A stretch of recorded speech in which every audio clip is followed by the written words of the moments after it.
ব্রিডের চারা লাগাইছি এখানে 70। আমি বেশিরভাগ খোলায় টালি দিই। আরও হচ্ছে এখানে কয়টা আছে, ওই ঘরের পেছন থেকে নিয়েছি অনেকগুলা, মানে এক তরকারির মতো নিয়েছি। আমার বরবটি গাছগুলো আপনার ভালো পড়ছে, 20 টাকা করে হাইব্রিডের চারা লাগাইছি। এই যে দেখছেন এত সুন্দর সুন্দর। বাজারের বরবটির অনেক টাকা দাম না, বরবটি হচ্ছে আপনার দেখা যায় না, হ্যাঁ খুঁজে খুঁজে খুঁজে খুঁজে নিতে হয়। তো ওনাদের কাছ থেকে ভালো থেকে নিই, ওনারা আমাকে সবসময় আমি চারা কিনলে সবসময় ভালো দেন, মানে সবসময় কিনি। তো এই যে কতগুলো দেখছেন এক তরকারি হয়ে গেছে। আমি যদি এখন বাজার থেকে কিনতাম এখানে 70 টাকা হবে কেজি, না না 70 টাকা না 80 টাকা মনে হয় বরবটির দাম। হ্যাঁ এটা ফিরে দাম হবে, আমি একদিন মূল্যায় দেখছি। এই যে এক তরকারি হয়ে গেছে, অনেকগুলো হয়েছে। আমি ঘরের পেছন থেকেও নিয়েছি, এখান থেকেও নিয়েছি, হয়ে গেছে এক তরকারি।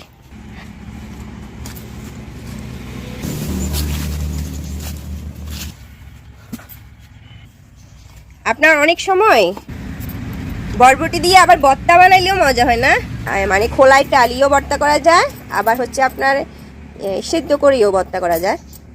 আমি বেশিরভাগ খোলায় টালি ভর্তা করি, সেদ্ধ করলে মনে হয় যেন আপনার পুষ্টিগুণ নষ্ট হয়ে যায়।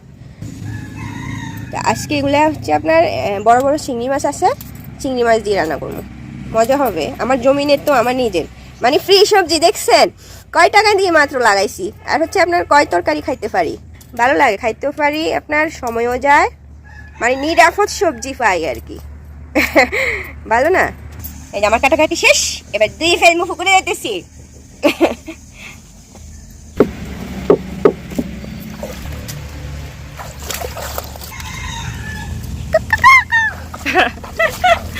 এই মুরগিগুলো সারাদিন ডাকবে বুঝছেন।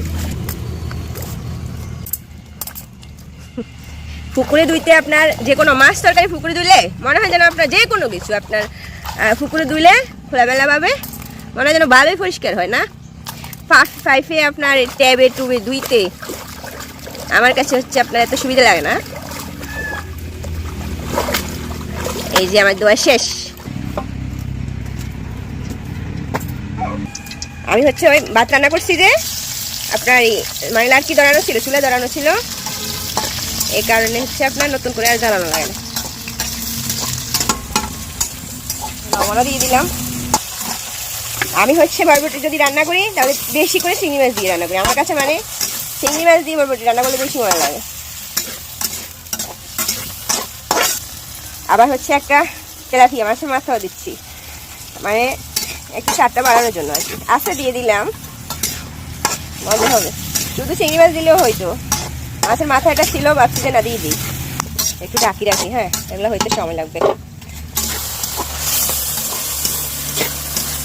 হয়ে গেছে, একটু পানি দিই, একটা মশলা দিব, একটু দিই হবে, হলুদ মরিচ একটু মশলা দিছি, মজা হবে। লবণ দিয়েছি আর একটু লাগতে পারে, এই জন্য আমি অনেকভাবে দিয়ে দিচ্ছি।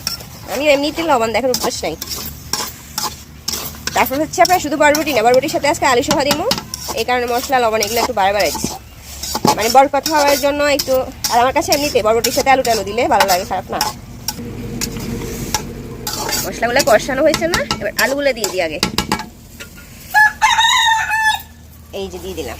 অনেক সময় আপনার বরবটির সাথে যদি লতিও দিই আমরা, মানে বরবটি লতি একসাথে আমি ফাঁকাই চিংড়ি মাছ দিয়ে।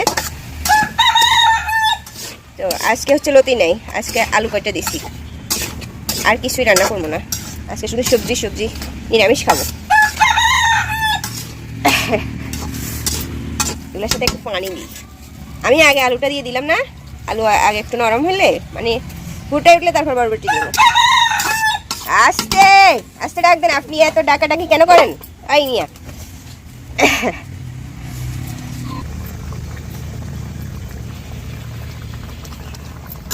এই যে আমার আলুগুলো ফুটে আসছে না, এরপর হচ্ছে আপনার বরবটি দিয়ে দিচ্ছি। এই যে দিয়ে দিলাম।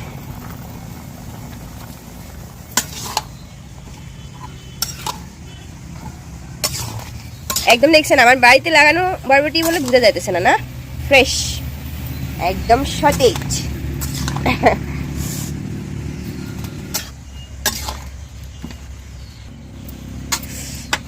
ডাকি রাখি, পানি একটু লাগতে পারে না, নরম হইতে হইতে একটু জল লাগতে পারে। এই যে একটু জল দিয়েছি বুঝছেন, একটু জল আরো লাগছে।